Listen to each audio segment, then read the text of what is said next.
time. Welcome to the Thomas Miller Show. My name is Thomas Miller. Thank you so much for tuning in. I do appreciate it. Welcome to this live stream. July 24th, 2023. You can follow me on any of my socials. They're scrolling across the top up there. And for those that are on Twitter, I apologize. I'm not streaming on Twitter. I forgot to set that stream up, but if somebody's sharing it or something. If I'm not streaming on Twitter, why am I talking to Twitter? Who's now in X? Why am I talking to the X? That's funny. I'm cracking myself up. All right. The number inside the studio is 562-337-9619, I think. Yeah, 9619. It's scrolling at the top. You'll check it out. You can sponsor the show by buying me a cup of coffee. There is a link. It's called buymeacoffee.com/TM show. Or you can go to my Patreon. It's all that's in the description box below. And that would be greatly appreciated. You can also be a part of this conversation if you simply go to go to your chat box wherever you're at. I'm on Truvo, Twitch, Rumble, and YouTube, and you can be a part of that or send me an email. Once again, thank you so much for tuning in. I do appreciate it. I love doing these lives. To me, lives are way better than putting together a show, because when you're trying to prepare a show, you are your own worst critic. When you do a live, it just goes out there. It's out there. It is what it is. You let the chips fall where they may, and you just deal with it. And there's something awesome about that. But before, not a sponsor per se, but I did get a code. And the code is for Unlimitedville. So if you go to unlimitedville.com, if you are a RV, you like that van life, you like that RV life, and you need some internet, you need reliable internet, unlimited internet that's going to never fail you, you're going to go to Unlimitedville. Check the link in the description box below, and you can get all set up. You have to install it yourself, but don't let that freak you out. It's super easy to do. It's truly unlimited. You're not going to get throttled. It's truly transportable. You could take it anywhere. In fact, if you go to hotels and you don't want to use their internet, you could take this internet with you. It's way more reliable than your hotspot on your phone, especially if you have children and they want a game. You throw this on there, you're in the hotel room, it's all good to go. That's Unlimitedville. Check the description box below. All right, so we're going to get right into today's show. It's a little bit different today, or tonight. We're going to look into propaganda. I'm not immune to it. You're not immune to it, but you need to be aware. If you're more aware, then you're more apt to recognize it, and then you can make a really informed decision based on education. That's how you make informed decisions. Being educated. So what we're going to do I found this YouTube video, and it's from a YouTube site called Life Codes, and they posted this video entitled "The Dangerous Mind of Edward Bernays." And if you don't know who Edward Bernays is, you will after this, because we're going to go deep into this. Then we're going to take a break, and if you want to talk about it live on the air, you can. I would love to have you part of this conversation, but it's very important. I thought about going into the Yuri Bezmenov interview from 1982-ish, somewhere around in there. But I think I'm going to start with the Edward Bernays, because this guy sets it all up to what we're living in now. And we've all, when I say all of us have been affected by Edward Bernays. So let's go ahead and pull up that video here. Let's see if we can get things going up here. All right. Let's pull it up and let's get into this video, and then I'm going to break it up, of course, and then we're going to talk about it. If you have questions, please email those questions, Thomas Miller at Thomas Miller Show, or just be a part of the chat, or call in if you want. But here we go. Let's get into this video. From 1945 to 1991, my country Albania was under the totalitarian regime of Enver Hoxha. It was the most closed country in the world, and for the vast majority of population, extreme poverty was an inescapable reality. I used to read about all of this in school and thought, how could they trust this monster? How could they live like that and not react? Now that I am grown up, I understand the odds are high I would have become just like the rest. Someone who works all day for a loaf of cornbread and thinks that life is good. Propaganda is such a powerful set of tools that instead of informing themselves about issues that really matter.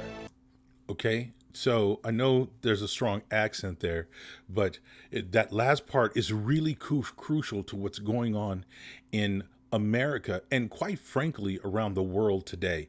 That you're going to watch all these and all of these candidates vying for a spot. Now, debates are important, but they can also be a distraction,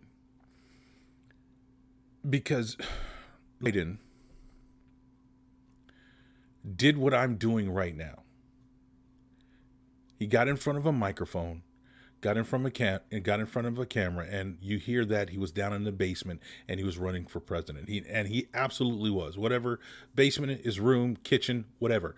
That's what he was doing from the comfort of wherever that is. And he was telling us about him running for president while Donald Trump was out on the road. Nevertheless, if you go back and you watch some old videos, Joe Biden has not changed. But he told you what you wanted to hear, had you focusing on that part of it, which was a distraction.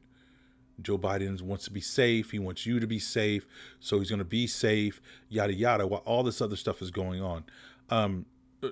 One of the major distractions this week, especially, it's about the fourth time that I mention it, so please forgive me. I'm not senile. I realize that I've mentioned this before, but it's the Jason Aldean thing. The Jason Aldean song, Try That in a Small Town. Now, granted, again, it is, man, you can't get more Americans ready for deployment for the Ukraine. Did you hear about the troops going over to Iran? And no. Now, you heard about the grain shortages. And 100%, you heard about the grain shortages. But all these other things are distractions to keep you away from the issues. The distraction of, same-sex marriage, abortion. And the distraction is, we want you to be free. We want you to be able to choose. No, they don't.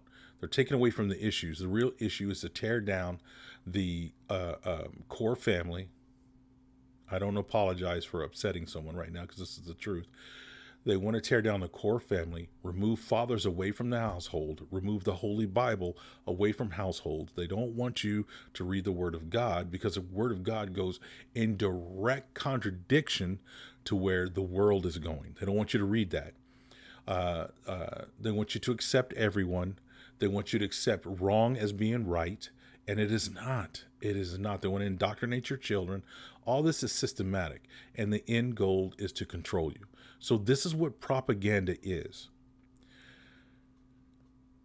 It could start from when you're cruising down the street, and we've all done this, and not cruising down the street in my 6'4". No, this is not Easy E.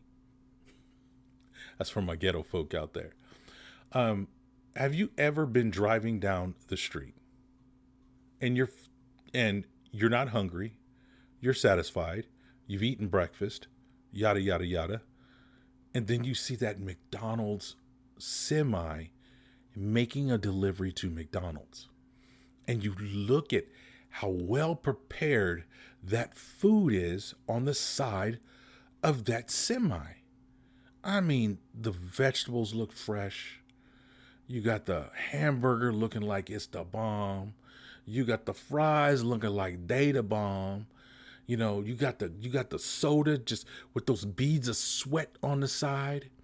And they show you everything from breakfast items all the way to lunch. And you might get a burger for dinner that night. Then all of a sudden, you're hungry. That's propaganda.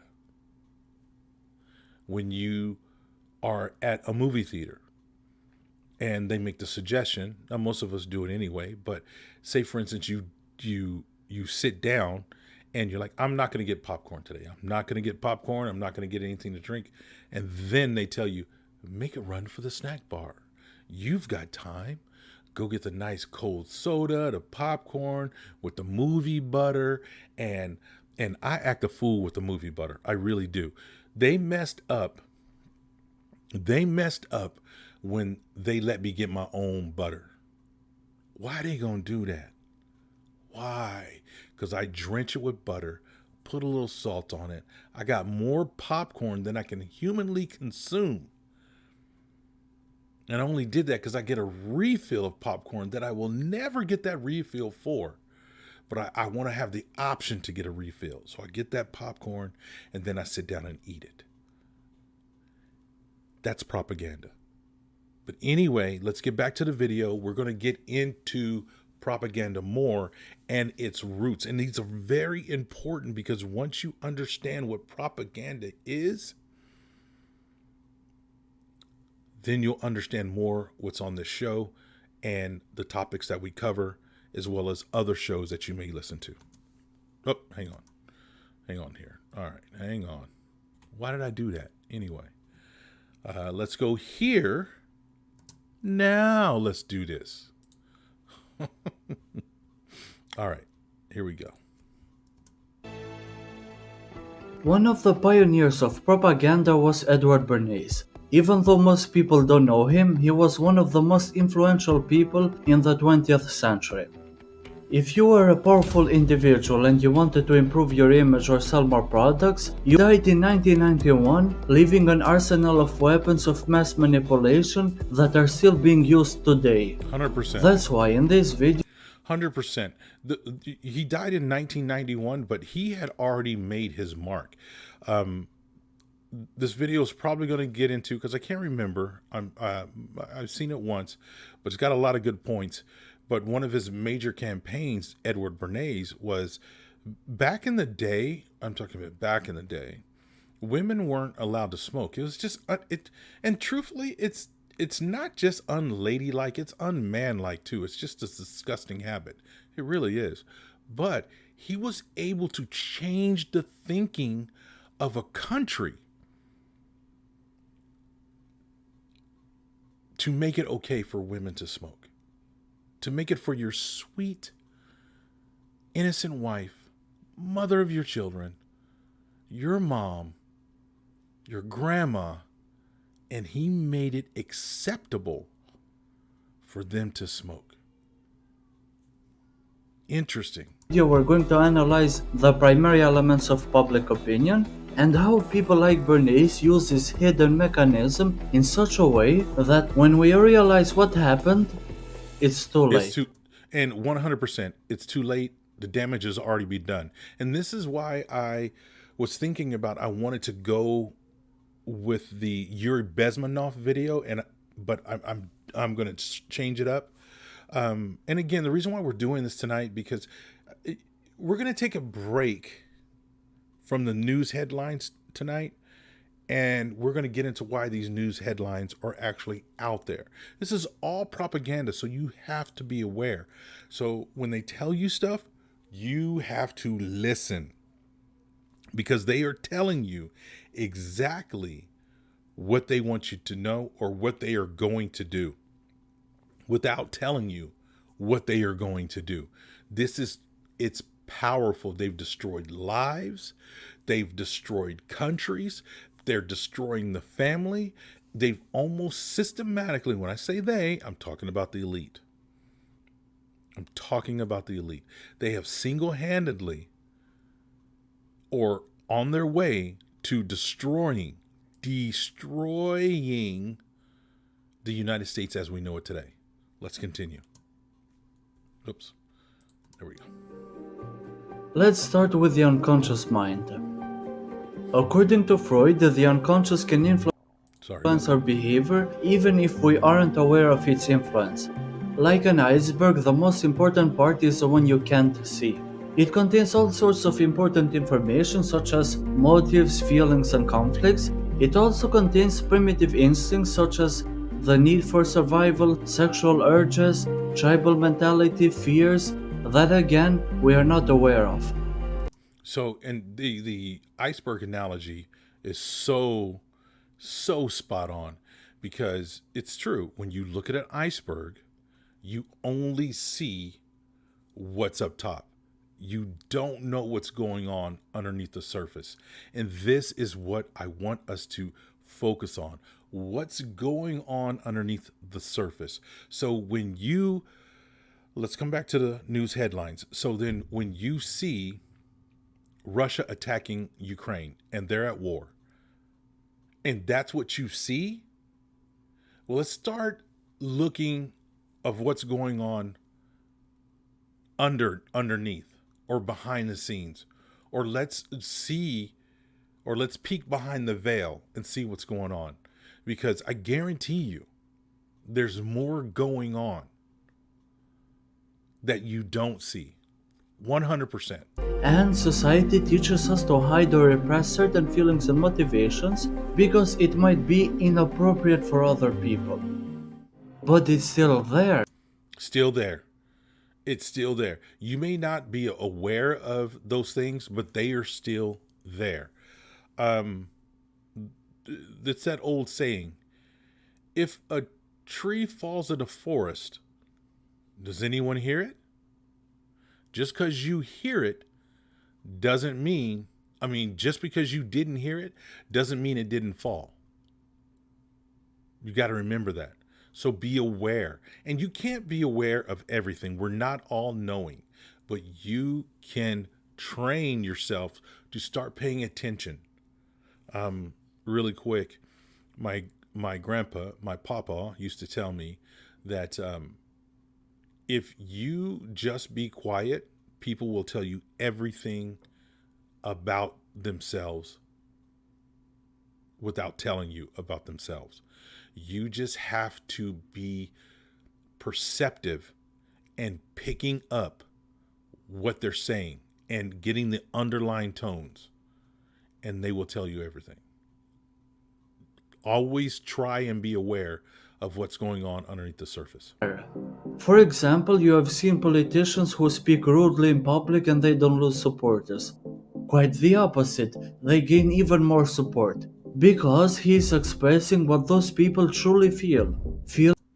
That's called the silent majority. And that's what's going on right now. The silent majority as far as the Democrats and the Republicans. Why do you think Donald Trump is so far in the lead? Why do you think he's ahead of every GOP candidate? And people said exactly that. He's mean. He sends out mean tweets. This guy is not a nice person. He's just so full of himself because everything, it's great. It's great. It's just great. We're winning. We're winning. You feel like winning? I feel like winning. It's superb. I have the biggest crowds ever. They're perfect. The biggest crowds. Biggest crowds. That's a fact. Biggest crowds. Trump, if you listen to Trump, this dude never loses. Never loses. And some people get annoyed about that. However, there's a silent majority that sees a strong, independent thinker, confident in his skills and what he could do. Let's keep it real. Do you want a flip-flop leader? Or do you want a leader who's strong and he's just strong, and his decisions, whether they're bad or good, he's going to own them? Feelings that they might not even admit to themselves. Bernays used the insights of Freud and Gustave Le Bon to design campaigns that influence people on a deep emotional level. In other words, if you trigger strong emotions, they are more likely to comply with your request whether it benefits them or not, and they will take that message to their heart. They will include it as part of their reality. This leads us to illusions.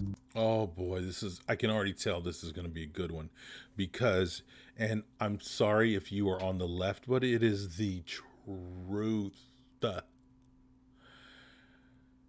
People on the left tend to think emotional.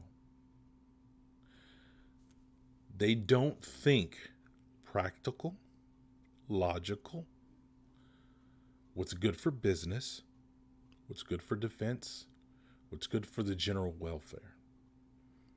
They think emotional. So there's no wonder if you turn on I almost said television. We're so past TV now, and I can't believe I'm still using that term. But if you stream any news or you read any news article, most of mainstream media will lead with a sob story or someone who's being downtrodden, someone who's being disenfranchised, someone who is set up behind the eight ball because your first thing is, oh my gosh, poor soul. With the whole thing about young black men being shot, young black men being locked up in jail, you're like, oh, that's so bad. That's so bad. Like with the whole Floyd thing, when Floyd had a policeman step on his neck and he lost his life. Now, 100% no, you should not step on someone's neck, and you should not. That's unacceptable. Absolutely. However, these are hard facts now. They never showed you what happened before that incident. George Floyd was not complying. He was not doing what he's supposed to do. If a policeman tells you to move, don't move. Comply with their commands. Reason being, it's safety for you and for the officer. These officers put their lives on the line each day. One of the most dangerous things that a police officer can do is a routine traffic stop. You know why? Because they stop the vehicle and they don't know what they're walking into. And we've seen stories like that where someone's gotten pulled over for, let's say, a tail light. Walk up to the car, policeman gets shot. They're literally taking their lives in their hands. So when they give you commands, and they expect you to comply. Now let's work out if you are innocent or not. If you're innocent and you have nothing to worry about, then you have nothing to worry about. But that's not what George Floyd did. But to get on your heartstrings, here's another example of police brutality.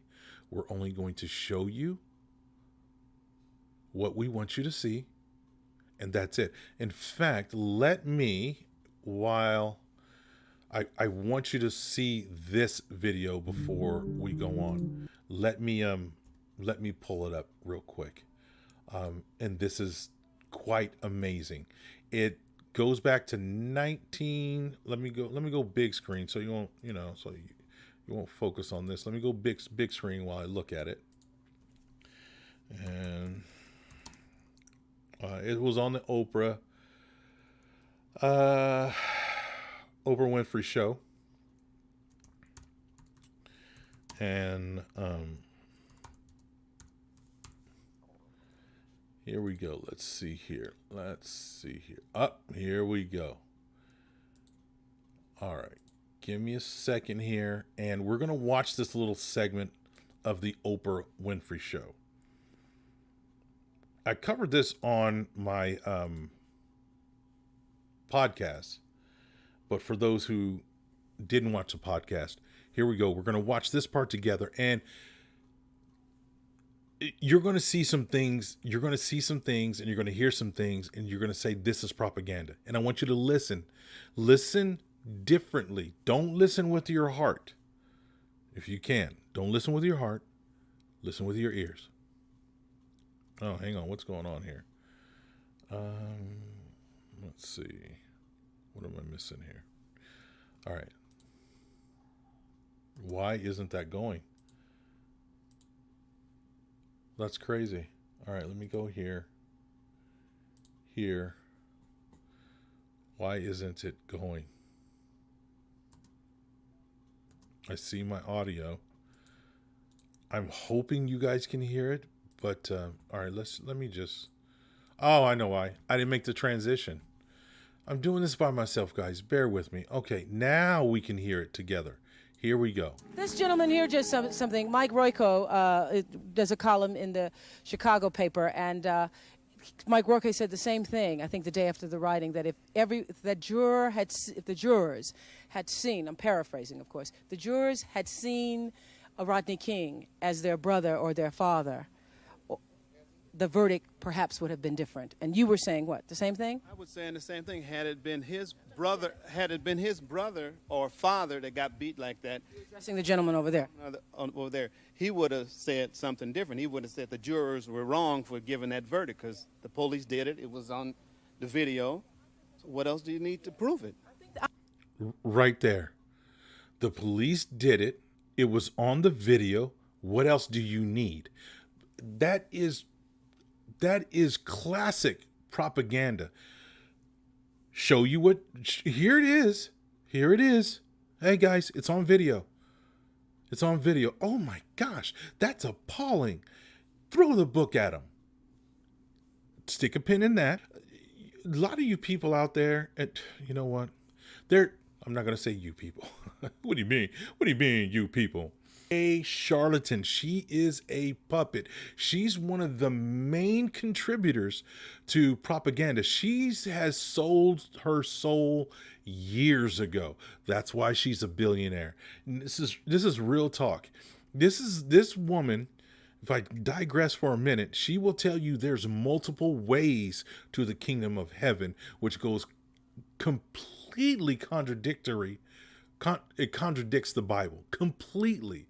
This woman is not a good woman unless she repents from her sin and follows the true Yah, God the Father.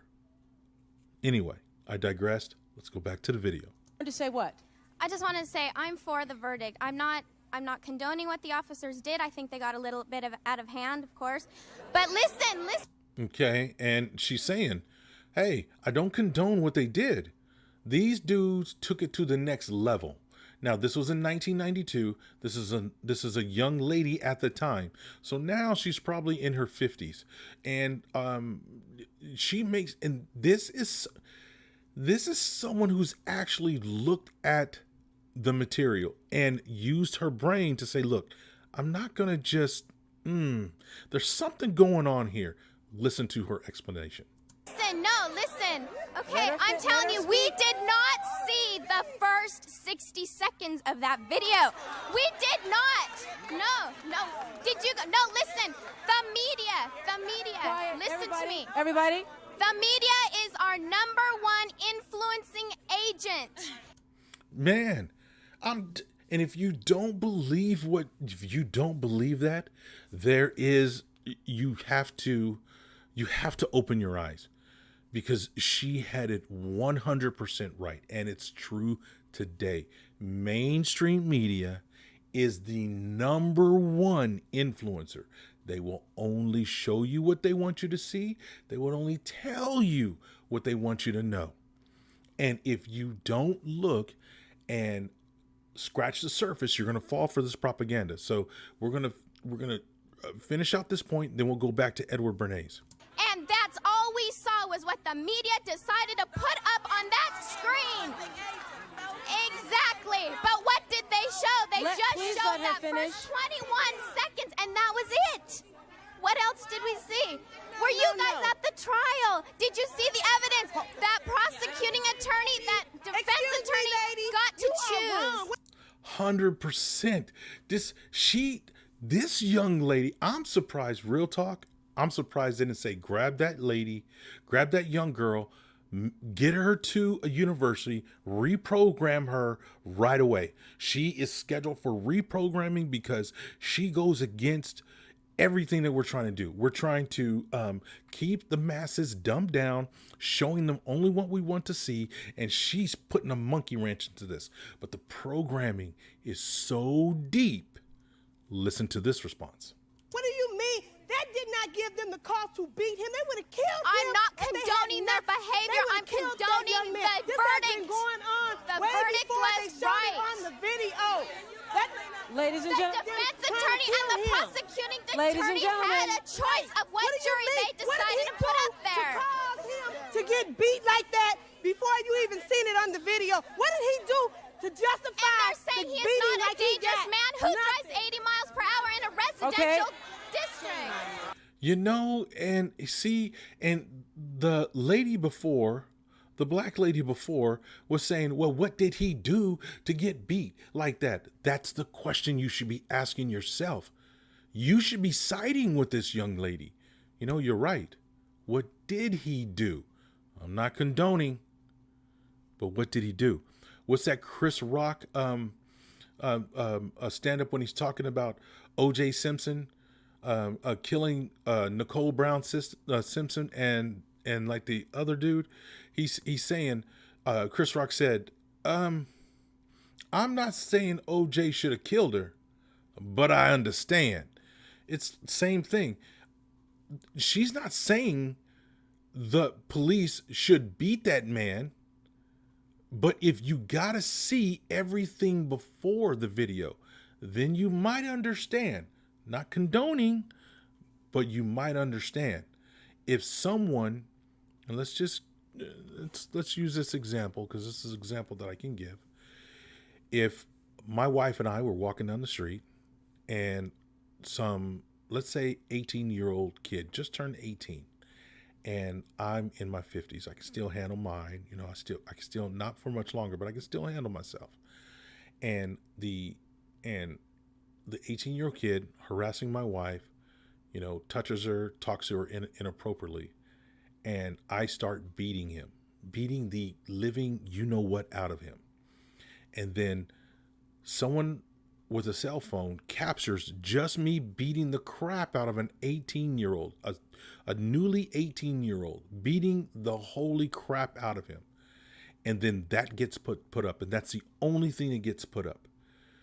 People will lose their mind. They'll say, this old dude has lost his mind. He's crazy. Put him underneath the jail.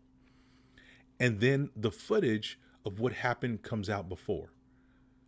People would say, wow, is that that's what happened before we saw him beating that dude's butt? He was grabbing his wife and disrespecting her? It all changes. But this is what propaganda does. They want you to focus on what they want you to see. That's it. So this young lady was absolutely right. So now let's go back to the Edward Bernays video, and then we'll go from there. So let me cue that back up, and let's go to the Edward Bernays. And then we'll take a quick little break because I know we've been going a little long. So let's take a break, and then we'll come back, and hopefully with some phone calls and getting more into this Edward Bernays. So here we go. Gustave Le Bon was a French sociologist and the author of The Crowd, the Study of the Popular Mind. He offered advice on the usefulness of images and theatrics as tools of persuasion and referred to the unconscious powers of suggestion. He argued that the popular mind wasn't driven by reason, but by illogical and primitive forces. What I want to focus on is this quote from the book. The masses have never thirsted after the truth. They turn aside from evidence that is not their taste, preferring to deify error if error seduces them. Okay, let's go back and let's catch that again. Forces. What I want to focus on is this quote from the book. The masses have never thirsted after the truth. They turn aside from evidence that is not their taste, preferring to. Okay, so he says the masses have never thirsted after the truth. They turn aside from evidence that is not their taste, preferring to deify error if error seduces them. Hold on to that. Let me pull up something real quick. Let me just switch here. I'll pull it up. And this is actually an amazing quote, by the way. But here, let's do this. I'm going to pull up something right now. Just give me a second here. Here we go. All right, so let me do this. Let me throw this over here. And so let's go here. I'm going to put this where I can get to it. Actually, yeah, let's do this. All right. So let's go back to the live screen here. So right here, before I read, this is from the New King James Bible, and this is from 2 Timothy 4:3. So, but look at this right here. So let's go back to that what. Oh, hang on. I guess you guys got to see what I'm seeing. So let's make the transition. See how I get excited. So anyway, to right here, the masses have never thirsted after the truth. They turn aside from evidence that is not their taste, preferring to deify error if error seduces them. Own desires, because they have itching ears, they will heap up for themselves teachers. It's just different verbiage, but pretty much says the same thing. People out there only want, most people, yes, I'm going to say it. Most people can't handle the truth. I want answers. I want the truth. You can't handle the truth. Most people don't want the truth. They want what they want. The masses have never thirsted after the truth. For the time will come when they will not endure sound doctrine. They turn aside from evidence that is not their taste, but according to their own desires, because they have itching ears, preferring to deify error if error seduces them. They will heap up teachers for themselves. Man, this is what I'm saying. Let me digress just for a little bit. This is why, number one, you need to be in the Bible. Forget what the world says. You need to be in the Bible because, man, this was written way before this was written. This was first. Then came this. But they pretty much say the same thing. So let's get out of that for a while and let's return back to the video. But this is what I'm talking about. People want what they want. And propagandists, people who put out propaganda, they will give you what you want because it's going to benefit them in the long run. Okay, let's make it big and let's keep going. Deify error if error seduces them. Crowds have always undergone the influence of illusions. Whoever can supply them with illusions is easily their master. Whoever attempts to destroy their illusions is always their victim. To better understand how illusions are created, how you feed them, and how it can make you miserable, let me give you an example from my life. I had an anxiety disorder for many years, and it started with irrational thoughts that are turned into irrational beliefs. Then the brain responds by building defense mechanisms, meaning that I unconsciously act to protect these beliefs. And if you notice nowadays, you have kids, children, and even parents for that matter, that are glorifying mental disorders. There was a time, I'm just going to keep it real. I don't belittle anyone who legitimately has these disorders, but there was a time when I was growing up, and I'm going to keep it honest here. There was a time when I was growing up and you didn't want it to be retarded, which is retard means just slow learner. You have some disabilities, whether it be reading, speech, physical, and they call it retarded. You're retarded. You have a retarded, it's just slower than the normal person. But there was a time where a parent, especially dads, parents didn't want their children to be retarded. The children didn't want to be retarded. And the teachers that were teaching them didn't want to be retarded. And so they tried everything they could before diagnosing a child or a person as being retarded. Fast forward to today, and we are glorifying this. If you go on any type of social media platform, primarily TikTok, they're glorifying these disorders that they have. They're protecting these disorders that they have. So, and it's almost, well, it's a badge of honor to have these disorders instead of trying to deal with them. You may or may not have these disorders. I'm not a doctor. I don't play one on TV. But however, people do protect their own disorder. I had an anxiety disorder for many years, and it started with irrational thought by building defense mechanisms, meaning that I unconsciously act to protect these beliefs. I build a new perception, consequently about myself and the world, and it comes to the point that I live on illusions. And that's the thing with this whole entitlement stage that we're going through in U.S. history. That happens a lot to where there's this illusion that the world owes you something, that you are special. There's an illusion that you can choose your own gender. There's an illusion that you are being oppressed as a woman, a minority in the United States of America. There's an illusion. Let's keep it real.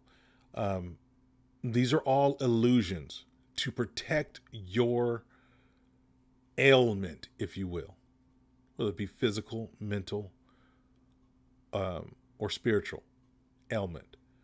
We're going to protect that. You're going to protect that. And that's okay. That's what the world wants you to believe. It's okay. It's propaganda.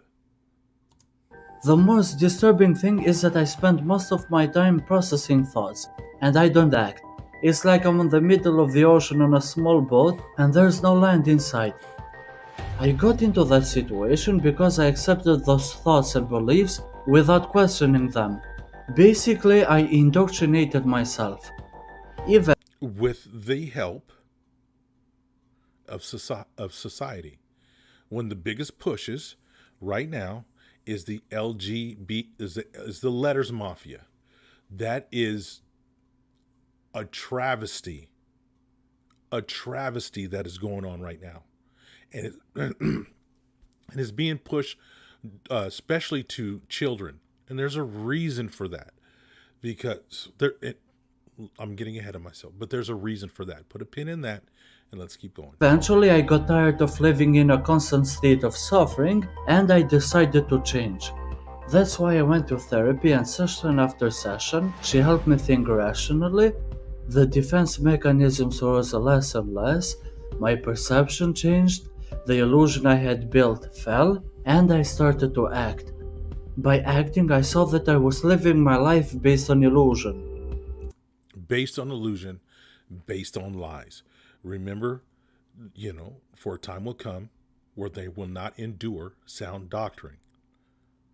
But because they have itching ears, they will heap up teachers for themselves. This is the truth. You will find someone, if you want to, that will agree with you. And it's usually the extreme left if we're talking the United States of America. It's usually the extreme left. There's a reason for your disability. There's a reason why you act out. There's a reason why you're looting. There's a reason why you don't accept the two genders. There's a reason why you're not believing everyone else and taking the shot. There's a reason for all this. And it's not your fault. So you're living a lie. Now, it's important to point out how I reacted to these attempts. At the beginning of therapy, I was bitter, angry, and many times rude to her. Think about it for a moment.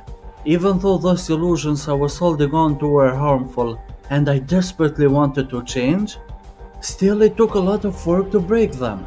The main reason is that, and if you notice, let's go back just a little bit, because he said he was mean to her.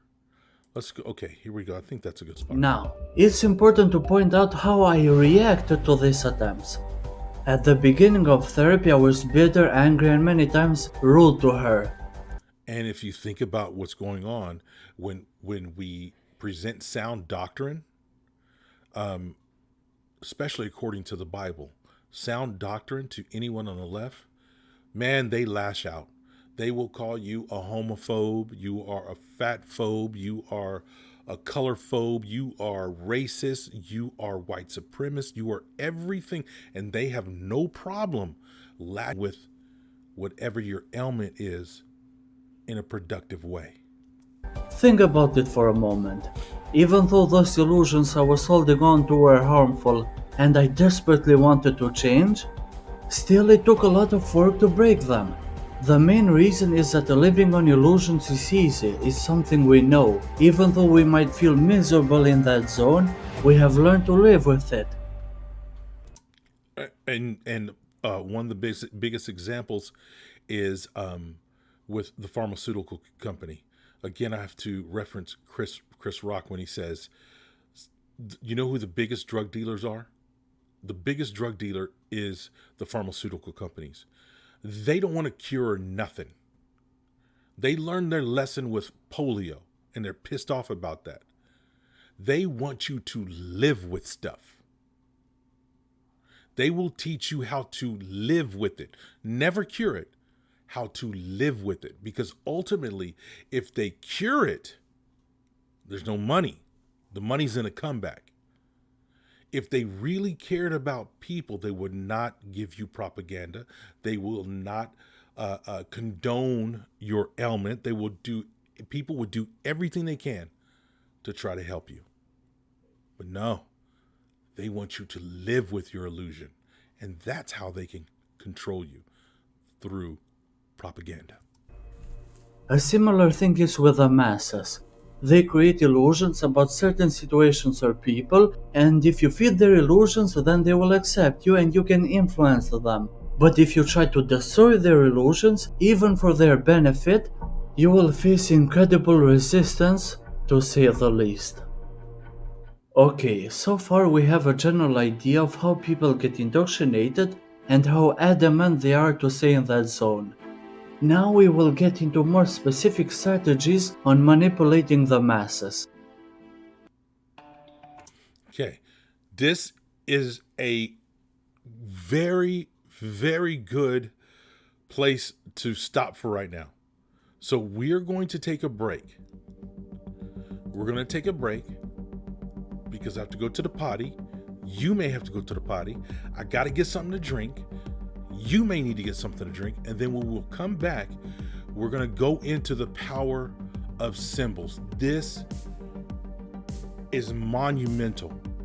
All of the stuff that we're covering tonight is monumental.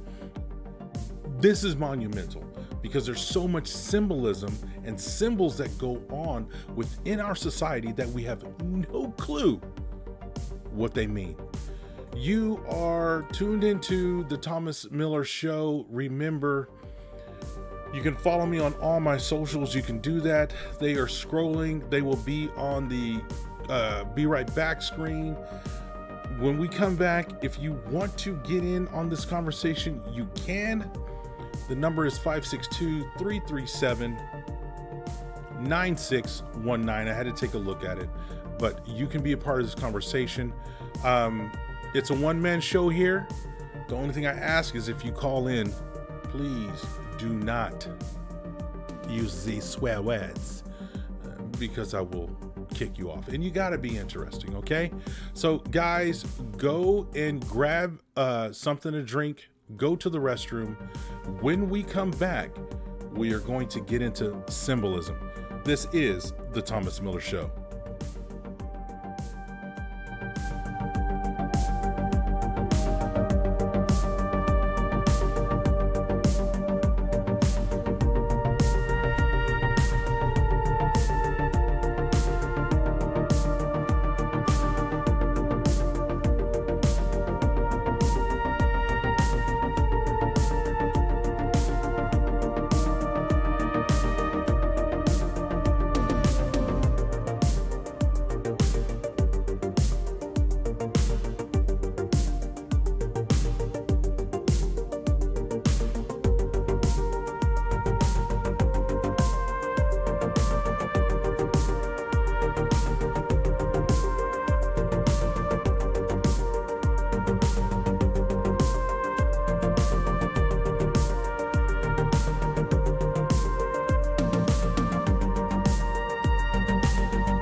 Okay, guys, we are back. You are listening to The Thomas Miller Show. I do appreciate you hanging around with me. I have the phones all set up, ready to go. 562-337-9619. That is a number here inside my recording space. Don't ask me what that was. Don't call and ask me what I just did. I'll deny that I ever did it. It was kind of freaky. All right. If you want to be a part of the conversation, you can email or you can call. Everything is scrolling up there. All right. And if you want to sponsor me in any way, you can go to my Patreon page and you can subscribe there. I think you're now able to subscribe directly from Rumble, or you can simply buy me a cup of coffee or 2 or 10. buymeacoffee.com/TM show. Thank you guys so much. So let's cue down the music and we're going to get back into tonight's video. It's a little bit different from the previous live shows. We are getting into propaganda. Dangerous Mind of Edward Bernays, and what propaganda is and what to look for. And now we're going to get into the part of the video where they're talking about symbolism. Symbolism is the way of communicating to a group of people secretly. You know how you had a secret handshake when you had a club, whatever that club was when you were growing up, and you had a bunch of friends together and you had a secret handshake, or you had a secret saying or a code word. Well, this is that, but in the form of symbols. And the things that are, and I'm going to do a show just on symbolism, just on that. We're going to get a taste of it right now, but this is, man, that's all I can say. That's all. The power of symbols.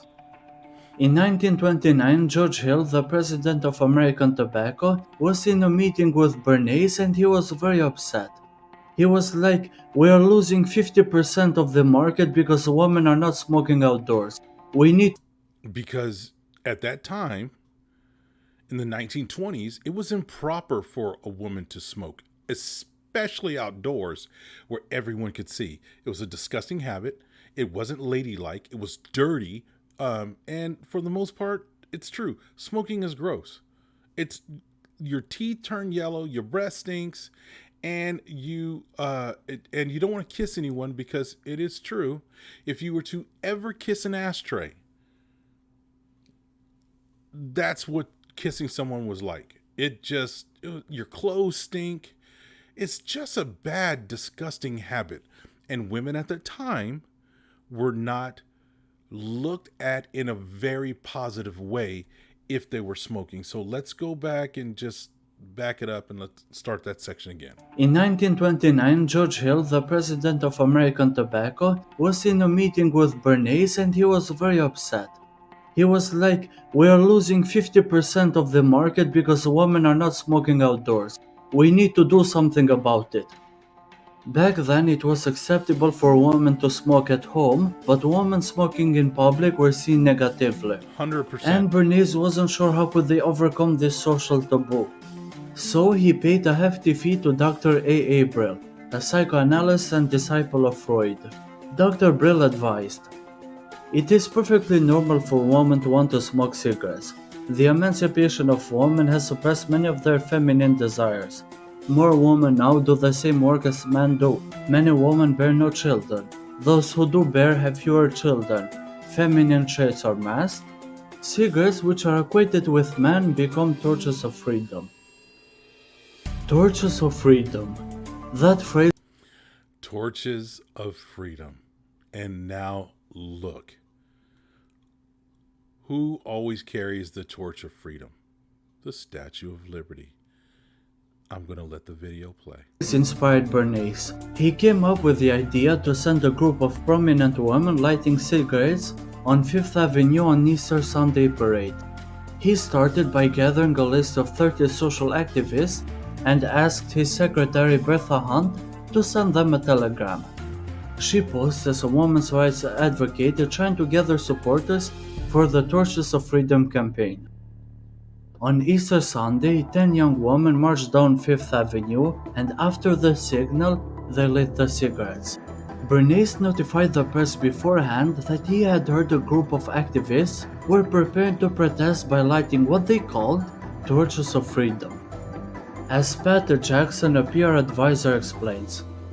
And so here you have a symbol, women, young women, debutantes, smoking a cigarette in public with a phrase that means anybody who believes in this kind of equality pretty much has to support them in the ensuing debate about this.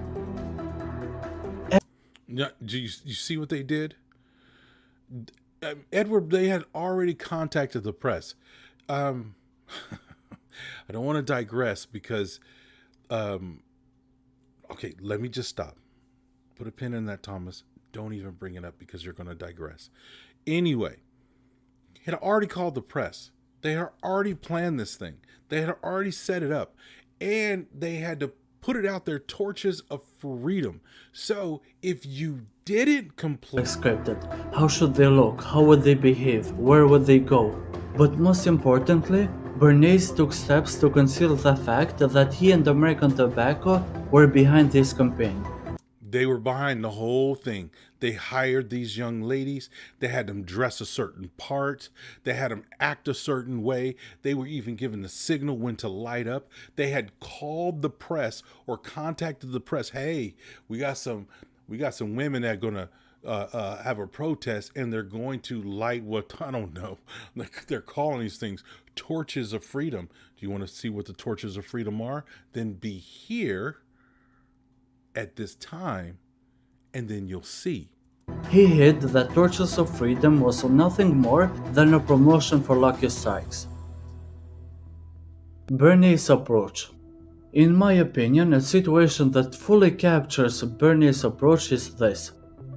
A PR man advised George Hill to change the Lucky Strike package to a neutral color because surveys showed women do not prefer its green box. They thought it clashed with their favorite clothing. Hill didn't like the strategy because they had spent millions advertising the package. Then Bernays said, "If you don't change the color of the package, change the color of fashion to green." Imagine that, trying to change an entire nation's taste of color. Which he did, by the way. Bernays' approach was indirect. He created seemingly spontaneous events that generated news and were linked to his clients' products.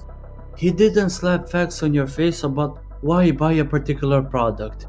He shaped your environment in a way that taking a particular course of action felt like a reasonable thing to do, that you were acting all on your own. Yes, that's the illusion.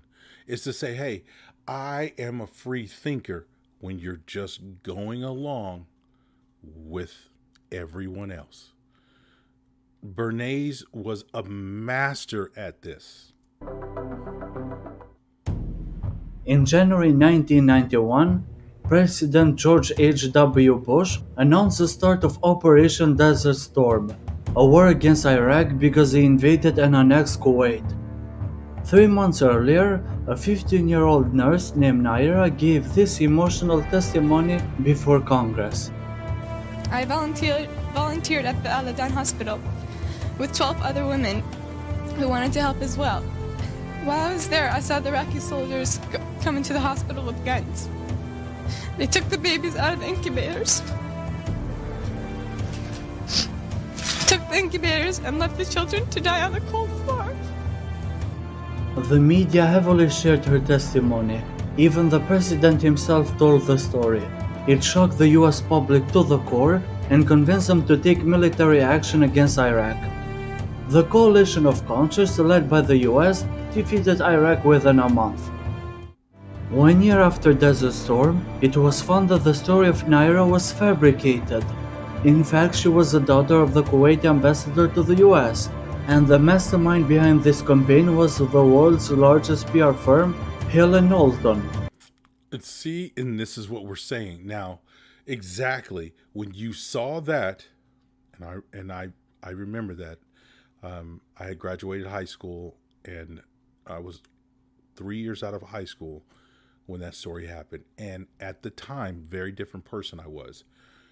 I was thinking the same thing. We need to take care of these people.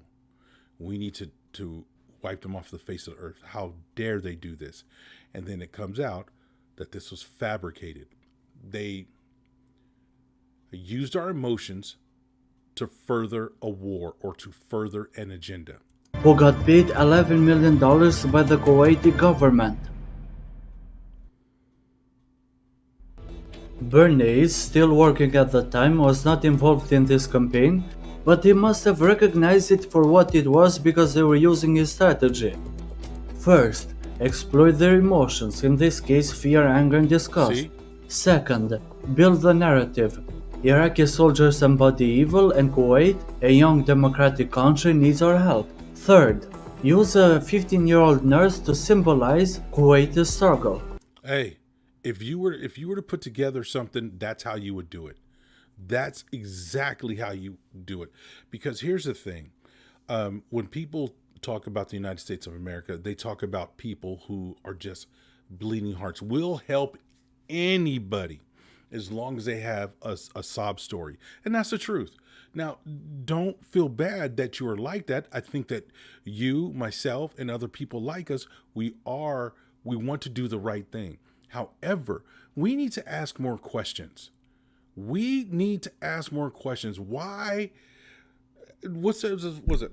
How? What? When? And why? We need to ask those questions, and we don't. We just buy into the propaganda. And this is what I hope to have you and myself start doing. Start asking questions why.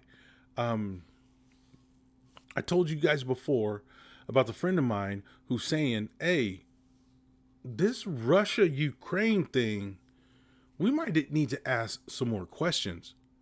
And I 100% agree. Let's move on. And the most crucial step is to present the message as a news event. As Bernays explained in his book, the Public Relations Council must lift the startling facts from his sole subject and present them as news. He must isolate ideas and develop them into events so that they can be more readily understood and so they can claim attention as news. What makes this step very effective is that most people think that the goal of media is to inform the public. You might already know that it is not. So, if you don't, he just told you, and I am telling you, the media is not there to inform us. The media is there to tell us what they want us to know. They want to build a scenario. So everything that you hear, you have to do your due diligence and trying to find these fringe programs like this. I'm not even going to say program. You got to find podcasts like this. You got to find channels like this. I'm not the only one. There's more people out there, and you have to be willing to think. You have to be willing to say, let me think about this logically. Let me step back and take myself out of the equation and look at the whole story. If the media is showing me this or telling me that, why? Why are they doing that? And then you start to look and you can be better informed. Now, will you get it right 100% of the time? The answer is no, because we're human. However, you will be more informed and more apt to make a better decision. Number one, for you and your family. You're not going to save the world. You're not. But you can take care of yourself and your family just a little bit better than the next guy. Televisions and other mediums are businesses. Their main 100%. goal is to make lots of money. They cannot make that kind of money by informing and educating people, but by entertaining them. Why do you think when you go get a cell phone nowadays, when you go get a cell phone, this is real talk. I'm not making this up. Again, just do a little research. Look at your bundle package. What is included with your cell phone package nowadays? I can almost guarantee you it will involve Netflix, Hulu, and Disney. You will get Netflix, Hulu, and Disney, and occasionally they'll throw in, I don't know, maybe Amazon Prime. And those are your entertainment. That's what they want to do. They want you to be entertained. In fact, what is the show that was just on, and it was Salma Hayek, Somebody is Awful, Joan is Awful, I think that's the name of it. And that episode, Joan is Awful, oh my goodness. That it was on, was that on Black Mirror? I think it was. Whatever. But that episode, Joan is Awful, that tells you how they want, that's propaganda at its finest, to influence the masses into thinking, creating narratives. So you won't pay attention to what's really going on around you. Let's just entertain you. Just nothing to see here. Play your Xbox, watch your Netflix, your Hulus, do all that, but don't you dare watch informative. You're going to own nothing and be happy. You're going to eat what we print for you. Yes, I said that. They want us to eat what they print for us. We're going to print you your fish and your chicken and your steak, and you're going to eat that. We're going to feed you your genetically modified food, and you're going to eat that. You're going to watch what we tell you to watch. You're going to be informed only by what we inform you with. They're never going to ask us our opinion. In fact, this is what they might say to you. If I want your opinion, I'll give it to you. That's exactly what they want us to do. This is a newspaper, right? It's 90%. This is man, I got to back it up, because this is called predictive programming. You know what? I might take a couple days off of the news and just focus on this right here, because this is amazing. And then I guarantee you, I promise you, you will go watch the news and you will watch it differently. You will listen to things differently. Hit them with it, Denzel. Hit them with this. Is called predictive programming, what I'm about to show you right now. Make that kind of money by informing and educating people, but by entertaining them. This is a newspaper, right? It's 90% bullshit, but it's entertaining. There you go. But it's entertaining. Walter Lippmann was a highly influential journalist. He wrote several books, but the most important one was Public Opinion. The main argument is that since people live with daily problems and minimal access to facts, their sense of reality is shaped by what he termed... Did you guys hear that? Let's go back and listen to that again, because this is another powerful tool that they use. They want you to stick to the grind. Stick to the grind. In fact, there's a young man by the name of Max Lugavere, and he talks about brain health all the time. And he is an advocate of exercising your brain. And one of the ways that you can exercise your brain so your brain will continue to function at a higher capacity, because as you get older, things happen. You get old, things get old, they start to not work properly. But if you want to keep it working and keep it trying to improve itself, one of the things is stay out of ruts. What I mean by that, the grind. And if you're in the grind, do things differently in the grind. One thing is, we all get up, we go to work, we get up, brush our teeth, take a shower, have a cup of coffee, fight traffic, go to work, do the same things, fight traffic on the way home, come home, feed the kids, have a little downtime if you're permitted, go to sleep, and do it all over again. You're going to take the same route to work every day. Every day you take the same route to work. The same route to work. Max Lugavere says, try a different route to work. If you want to exercise your brain, try a different route to work. Switch it up, because it makes your brain go, oh, there's something new. I got to pay attention. And this is what they want you to do. Stay in your rut, because then that's going to occupy you, and you will not go seek out positive information. Number one, you will not read your Bible.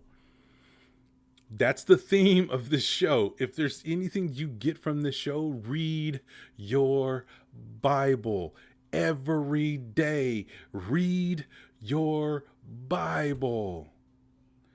That's what they don't want you to do. Because the minute that you start reading your Bible, and I guarantee you, if you read your Bible to read the Bible, read it expecting God to talk to you through his word. It's his word. If you want God to talk to you, open up his book. He'll talk to you. You will see the world differently. And that's what they don't want you to do. One was public opinion. The main argument is about the environment. The world is big, complex, and is changing fast. So we build models of our environment in our mind because it's simpler for us to understand it and act. In other words, you and I watch the same event, but our perception of it might be different because we attach emotions to the event. In addition, we will act based on that perception. You know, one thing that I can, attest to is if you see somebody doing a horrendous thing in movies. I mean, they're doing horrendous stuff. They're doing stuff like breaking the law, completely just utterly breaking the law. But at the end of it, they do something nice. And that one nice thing justifies them breaking the law, doing evil things, because they've done something nice. They hit you with the heartstrings, and they make you forget that, wow, but this dude was not a good dude until he did this one act of kindness. Now we rally behind this guy like he is a hero. It's the Robin Hood effect. Steal from the rich and give to the poor. That sounds awesome. But you got to think about what Robin Hood is doing. He's stealing, breaking the law. It's okay to be a criminal. The ends justify the means. And if you read your Bible, that's not the case. It never is the case. Vengeance is mine, saith the Lord. The ends do not justify the means. So you get all of this propaganda out there that give you the Robin Hood effect. It's okay to break the law if you're doing it with good intentions. What is the road to hell paved with? Good intentions. Propaganda. This is propaganda. Bernays agreed with Lippmann and stated that if you understand people's patterns of perception, you can engineer their pseudo-environment. But how can you do it exactly? Let's start with the fundamentals and build up from there. Human perception is a collection of senses, past experiences, stereotypes, symbols, rationalizations, and fantasies. Now let's see how we can influence each element. Information we get from the senses. It's about figuring out what type of content your target audience is consuming and where, so you can craft a powerful message. So, information we get from the senses, it's about figuring out what type of content your target audiences is consuming and where, so you can craft a powerful message. Dude, why do you think there's so many free apps out there? Why do you think the phone is a primary source of gathering information and tracking? This is why. Information we get from the senses, it's about figuring out what type of content your target audience is consuming and where, so you can craft a powerful message. If I know what you like, and if I know what you like to do, I can create a pseudo environment, a narrative around all the information I collect about you. Then I can target not only you, but the other people like you, put you in a group and push ideology or what I want to craft, a powerful message to craft to that group of people. Prime example. In the early stages of the YouTubes, everyone just got videos pushed out. It was just, it wasn't that many videos out there, and you just got whatever YouTube had, you got. Now there's so much content out there that now YouTube is personalized. My YouTube page looks nothing like your YouTube page, because it's taking all the information that I have willingly gave it